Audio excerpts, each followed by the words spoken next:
विदुर जी और उनकी पत्नी सुलभा दोनों जंगल में पर्णकुटी बना करके वहाँ पर निवास करने लगे। उनके मन में एक आस्था थी कि भगवान गोविंद एक दिन हमारे घर जरूर आएंगे, और उन्होंने एक श्याम सुंदर की तस्वीर, एक मूर्ति बना करके उनकी पूजा की।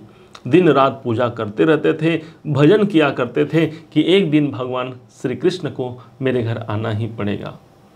ऐसा होता है कि भगवान श्री कृष्ण पहुंचते हैं हस्तिनापुर, लेकिन वहीं पर वो दुर्योधन के घर चले जाते हैं संधि मित्रता कराने के लिए। परंतु भगवान ने दुर्योधन के 56 भोग को त्याग करके विदुर के घर पर आकर के दस्तक दिया। उनकी दहलीज पर भगवान ने दस्तक दिया कि चाचा, ओ चाचा, आप हैं क्या। विदुर जी महाराज दौड़ करके बाहर निकलते हैं, और जब देखते हैं भगवान साक्षात द्वारकाधीश को, जब देखते हैं तब अपना तनमन सुध सब खो बैठते हैं। भगवान को अंदर लाते हैं, स्वयं खाट में बैठ जाते हैं और भगवान श्याम सुंदर को जमीन में बैठने को कह देते हैं।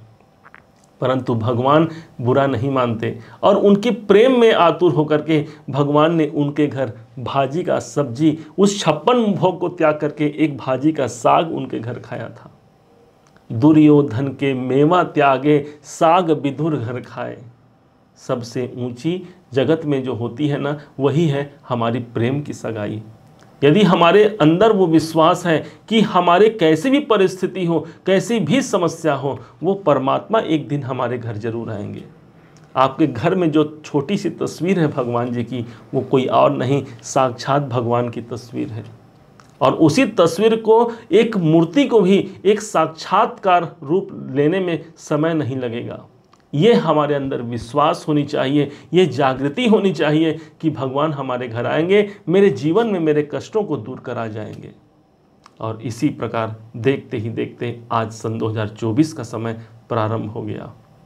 जनवरी का ये शुभ महीना भी प्रारंभ होने वाला है। कैसे इस 2024 में हम सफलता की उस श्रेणी को प्राप्त कर पाएँ, क्या भगवान हमें प्राप्त करा पाएंगे, कैसे होगा, क्या होगा, इसी बात को जानने के लिए उस द्वारकाधीश भगवान श्री कृष्ण को स्मरण करते हुए आज हम जनवरी के इस राशि चक्र पर प्रवेश करने जा रहे हैं। ध्यान रखिएगा, आपके जो राशि के अधिपति हैं बुध देवता, यही बुध देवता पूरे के पूरे अभी तीसरे घर पर आपके पराक्रम भाव पर ये विद्यमान रहेंगे 7 तारीख तक। विशेष बात तो ये हो गई कि 2 तारीख को ये मार्गी भी हो गए। इनका मार्गत्व में आना आपके पराक्रम में वृद्धि कारक, आपके स्वास्थ्य जनित चिंताओं से आपको मुक्त करा पाएगा। यही नहीं, जैसे ही 7 तारीख का सायंकाल का समय आएगा, यही बुध देवता आपके अपने तीसरे घर को छोड़ करके आपके सुख भाव पर प्रवेश कर जाएंगे। माना जाता है कि जब चतुर्थ भाव पर बुध देव का आगमन होता है, एक बुद्धिमत्ता का एक संचार हो जाता है हमारे सुखों में। हम अपने निर्णयों के द्वारा अपने सुख को प्राप्त कर पाएंगे। जिनकी राशि पर ये आएंगे, ये स्वयं इनकी मित्र की राशि देवगुरु बृहस्पति की राशि होगी। अर्थात ये बुध देवता पूरे के पूरे इस जनवरी महीने में आपके लिए सुख का वातावरण क्रिएट कर पाएंगे। यदि आप प्रॉपर्टी से जुड़े हुए कोई कार्य संपन्न करना चाहते हैं, अनुकूल समय होगा। इसका मुख्य कारण ये भी होगा कि सूर्य देवता यहाँ पर विराजमान हैं। ठीक आपके 13 जनवरी तक भगवान सूर्य की जो स्थापना है, जो स्थिति है, वो ठीक आपके चतुर्थ भाव पर होगी। ये सूर्य भगवान आपके जीवन में 12वें घर के स्वामी बनते हैं। आपके अपने जो राशि के स्वामी बुध हैं, उनके ये परम मित्र हैं, और इसी मित्रता को निभाते हुए सूर्य भगवान भी आपके जीवन में सुख और समृद्धि को ला देंगे। चतुर्थ भाव हमारे सुख और समृद्धि का होता है, हमारे शांति वातावरण का होता है। ध्यान रखिएगा, जैसे ही 14 जनवरी का डेट आएगा, यही सूर्य भगवान रात्रि के समय में ही 2 बजे के करीब समय होगा, यही भगवान सूर्य आपके पंचम भाव पर मकर राशि में प्रवेश कर जाएंगे। वो शुभ दिन होगा मकर संक्रांति का शुभ दिन। जिस दिन पंचम भाव पर आपके होंगे, आपके बुद्धिमत्ता, आपके संतान, आपके निर्णय क्षमता में एक नई जागृति प्राप्त आपको होगी। कोई ऐसा निर्णय आप ले सकते हैं इस टाइम पर जो आपके कैरियर को, आपके जीवन को एक बेहतर परिणाम दिला करके चले जाए। भगवान सूर्य जिस भाव पर आते हैं, वह राजा से कम नहीं समझना चाहिए। इसी कारण से जब ये पंचम पर आएंगे तो हमारे अंदर भी वो राजा के प्रकार हमारे अंदर एक मनोवृत्ति हमारी आ जाएगी। दूसरों के लिए बहुत कुछ दान करना, दूसरों के हित के लिए करना, भले मेरा जीवन यदि कष्टमय है दूसरों के लिए मैं बहुत कुछ करा पाऊंगा, यही तो है कन्या राशि। और इसी की प्रधानता को सिद्ध करते हुए भगवान सूर्य आपके पूरे के पूरे इस जनवरी महीने में 14 जनवरी से लेकर के अगले फरवरी तक 14 फरवरी तक आपके ठीक पंचम भाव पर उपस्थित होंगे। मंगल देवता को समझ लेते हैं, जो साहस और वीरता के प्रतीक माने गए हैं मंगल देवता, यही मंगल देव आपके चतुर्थ भाव पर पूरे के पूरे जनवरी महीने भर रहेंगे। देखा जाए तो ये मंगल आपके जीवन में ये अष्टमाधिपति बनते हैं, साथ ही साथ यही मंगल देवता आपके पराक्रम के भी मालिक बनते हैं। अर्थात आप अपने सुखों की प्राप्ति के लिए इस समय पर पराक्रम ज़्यादा लगा पाएंगे।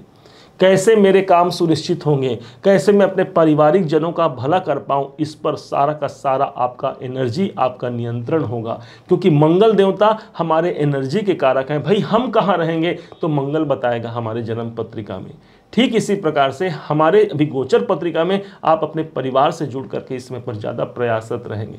हाँ, परंतु एक चीज़ ध्यान रखने की आवश्यकता भी होगी, क्योंकि अष्टमाधिपति होकर के चतुर्थ भाव में आएंगे। यदि माता जी हैं तो उनके स्वास्थ्य में दिक्कत हो सकती है, उनके स्वास्थ्य में उतार चढ़ाव की स्थिति बन सकती है।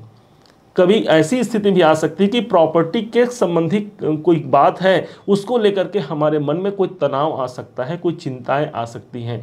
इसलिए आप थोड़ा सा सतर्क रहना होगा। कोई विशेष प्रॉपर्टी संबंधी कार्य को अभी टालने की संभावना 100% बनती है।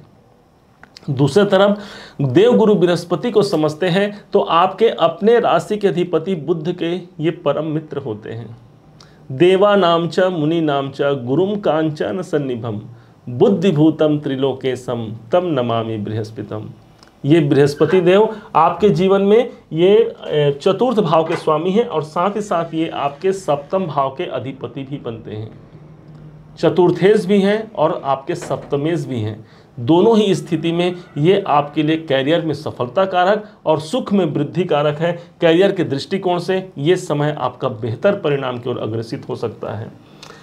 दूसरे तौर पर यदि गुरु देवता देखा जाए तो ये आपके अष्टम भाव पर स्थित है।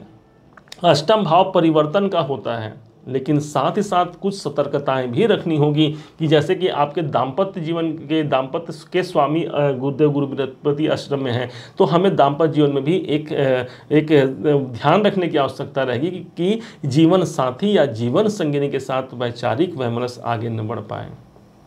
अष्टम भाव पर देवगुरु बृहस्पति हैं। यहाँ एक चीज़ और ध्यान देने की आवश्यकता होगी, चतुर्थेश ही उठ करके अष्टम में आ रहे हैं। तो हमने पहले ही कह दिया था कि प्रॉपर्टी संबंधी कोई विशेष कार्य फिलहाल आपको इस जनवरी महीने में टालने की आवश्यकता रहेगी। परंतु देवगुरु बृहस्पति जहाँ पर होते हैं वो भाव गंगा जल के समान पवित्र होता है। देवगुरु बृहस्पति जहाँ पर होते हैं वो स्थान कभी भी मृत नहीं हो सकता, अर्थात जागृति अवस्था में प्रदान करने का दायित्व एकमात्र देवगुरु बृहस्पति के पास है। जो अष्टम भाव हमारे रुकावटों का होता है, उस रुकावट में भी कोई फूल खिला जाएंगे। एक बंजर भूमि में भी अन्न उत्पादन तभी हो पाता है जब जापर कृपा राम की होई, तापर कृपा करहि सब कोई। अर्थात हमारे परेशानियों के स्थान पर देवगुरु बृहस्पति हैं, कैसे हमारे परेशानियां आगे बढ़ेंगी आप स्वयं देखिएगा।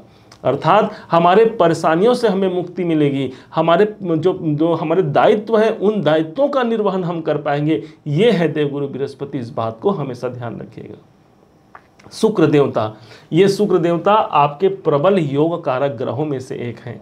क्यों? क्योंकि आपके भाग्याधिपति बनते हैं और आपके बुध के ये परम मित्र हैं। और ये शुक्र देवता आपके साहस भाव पर है, मतलब और यहाँ से बैठ करके सीधे साहस भाव को ही देख रहे हैं। जब साहस भाव से आपके भाग्य भाव को देखेंगे, मतलब इस समय पर भाग्योन्नति के दृष्टिकोण से एक अच्छा सुंदर अवसर आपको मिल सकता है।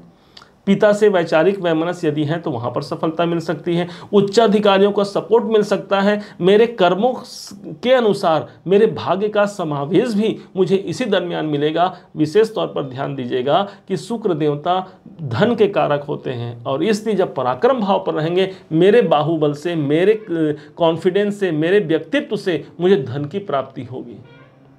शुक्रदेव 18 तारीख तक आपके तीसरे में घर में रहेंगे। जैसे ही 18 जनवरी का डेट आता है, उसके बाद फिर पूरे जनवरी महीने भर आपके चतुर्थ भाव पर ये भी गोचर कर जाएंगे, जो कि सुख, समृद्धि और शांति का स्थान होता है। आपने देखा होगा कि मंगल भी, सूर्य भी, बुध भी और साथ में शुक्र भी, 4 ग्रहों का परिणाम आपको आपके चतुर्थ भाव सुख के स्थान पर होने जा रहा है। कैसे विशेष परिवर्तन नहीं आएगा, अर्थात सुख की प्राप्ति, साथ ही साथ हमारे जीवन में कोई प्रॉपर्टी से जुड़ा हुआ कार्य इस समय पर संपन्न हो सकता है। हाँ, खरीदने में यहाँ पर आपको रुकावट करनी चाहिए, परंतु उसका नियोजन आप बना सकते हैं और मकर संक्रांति के बाद आपके लिए एक सुंदर परिणाम आपके जीवन पर ये अपने आप ला करके आपको प्रदर्शित करा पाएंगे। शनि देवता की स्थिति ठीक आपके छठे भाव पर है। मेहनत के कारक होते हैं शनि देवता और स्वयं मेहनत भाव पर स्थित हैं। बहुत अच्छा प्लेसमेंट माना जाता है शनि देवता का छठे भाव पर होना। इस हिसाब से आप यदि नौकरी में हैं तो नौकरी में एक विशेष संपन्नता देखने को मिल सकती है, आपको आपके कैरियर में सक्सेस देखने को मिल सकती है। शनि देवता आपके छठे भाव पर है और इनके पास जो एक दृष्टि है, 2 दशम दृष्टि है, उसके अनुसार ये 7, 8, 9, 10 10वीं दृष्टि से सीधे ये आपके पराक्रम और साहस भाव को देख रहे हैं, जहां पर ऑलरेडी पहले से शुक्र विराजमान होंगे। अर्थात शनि कौन है तो हमारे कर्म है, शुक्र कौन है तो हमारा धन है। अर्थात इसी टाइम पर हमें अपने कर्मों से धन की प्राप्ति यहाँ पर संभावित हो सकती है। राहु केतु को समझिएगा, यही राहु देवता आपके सप्तम भाव पर है और केतु देवता भाई कन्या राशि के ऊपर ही चल रहे हैं। अब राहु क्या है, बौछार है, आपके जीवन में बौछार करेंगे। किस चीज़ से करेंगे तो आपके व्यापार का, क्योंकि दशम भाव से दशम भाव होने के कारण आपका कर्म क्षेत्र भी है। इस कारण से इस टाइम पर आपके व्यापारिक तालमेल अच्छे बन पाएंगे। लेकिन चूंकि राहु हमारा भय भी है, भ्रम भी है, इसलिए अपने व्यापारिक कार्यों को लेकर के हमें भय और भ्रम की स्थिति हमारे अंदर आ सकती है। दाम्पत्य जीवन में भी भय और भ्रम की स्थिति आ सकती है, यहाँ पर भी सतर्क रहना है। अपने पार्टनर को लेकर के, अपने मित्रों को लेकर के भी एक प्रकार से भयभीत या भ्रम की स्थिति आ सकती है। इससे हमें सतर्क रहना है। जो इसे सतर्कता से रख ले, अर्थात इस परेशानियों से मुक्ति यदि चाहते हैं, इस भ्रमित होने की संभावना से आप बाहर निकलिए। ये राहु बौछार है, बहुत कुछ देते हैं राहु देवता। अटूट संपदा, अटूट, यदि हम किसी भी चीज़ की बढ़ोतरी यदि चाह रहे हैं, देख रहे हैं, यही है राहु देव। आपने देखा होगा जब राहु का हवन होता है तो प्रत्येक ग्रहों के लिए अलग अलग संविधाएं, लकड़ी जो है वो निश्चित है। लेकिन जब राहु का हवन होता है तो कहा गया है कि दुर्वा से राहु का हवन होना चाहिए। ये दुर्वा क्या है? यही तो है, आपने जो देखा हुआ घास जो उग जाता है, ये कहीं से कहीं पर लगाने की आवश्यकता नहीं होती। कहीं पर भी आप देखेंगे बहुत सारा घास, आपको बंजर यदि कोई स्थान है वहाँ पर भी घास उग जाते हैं और हरे भरे नजर आते हैं। अर्थात यही है राहु, इसे उगाने की आवश्यकता नहीं, अपने आप ये उग जाते हैं। और जिन्होंने इसे समझ लिया, अर्थात इसके डर में नहीं आए, वही अपने जीवन में एक बहुत अच्छी फसल काटते हैं अपने जीवन में, अर्थात संपन्नता को प्राप्त करते हैं। और जो आपके सप्तम भाव में सिर्फ जनवरी 2024 में ही नहीं, पूरे के पूरे 2024 में रहेंगे। लगन में केतु चल रहे हैं, एक आध्यात्मिकता की ओर आप अग्रसित होंगे। इस टाइम पर पूजा पाठ, धर्म, कर्म, इस समय पर सबसे ज़्यादा आप उस तरफ आकर्षित होंगे। आप ये जो वीडियो देख रहे हैं, ज्योतिष का कार्यक्रम देख रहे हैं, ये भी आपके लग्न पर, अर्थात आपके राशि पर स्थित जो केतु हैं, इन्हीं का प्रभाव है। एस्ट्रोलॉजी, ऑकल्ट साइंस के ये मेन ग्रह माने गए हैं हमारे केतु, जो आपके लग्न पर आकर के आपको आध्यात्मिकता की ओर ही आपको अग्रसित करते हैं। और यहीं पर फिर हमारा जो शुरुआत में जो बात था वो फिर से अब अंतिम में आता है कि सफलता की दहलीज पर वही व्यक्ति पहुंच सकता है जिसके जीवन में विश्वास कायम हो। और यही विश्वास की सार्थकता को सिद्ध करते हुए पूरे के पूरे 2024 में एक सुख शांति का वातावरण, एक विशेष प्रगति का वातावरण हमको देखने को मिल सकता है। अपने इष्ट देवता, अपने आराध्य देवता का स्मरण, सुमिरन, उनके मंत्र जाप को कभी मत भूलिएगा। वो एक ऐसा सपोर्ट है हमारे जीवन में जो कैसी भी परेशानियों में भी हमें वो खड़ा कर देते हैं, अर्थात हमारे जीवन को जीवंत प्रदान करते हैं। उम्मीद है आप सबने इसे समझा है, आप सबने इसे जाना है। यदि आपने इसे समझा है, जाना है, मेरे समझाने का प्रयास यदि आपको सार्थक लगा हो, मेरे समझाने का तरीका यदि आपको सार्थक लगा हो, तो हर बार की भांति इस बार भी अपना प्यार भरा लाइक और कमेंट करना कभी मत भूलिएगा। और हाँ, यदि अभी तक आपने चैनल को सब्सक्राइब नहीं किया है, सब्सक्राइब भी कीजिएगा। पुनः एक बार फिर आप सभी का दिवस बहुत मंगलमय हो, इन्हीं शुभकामनाओं के साथ। जय श्री राम।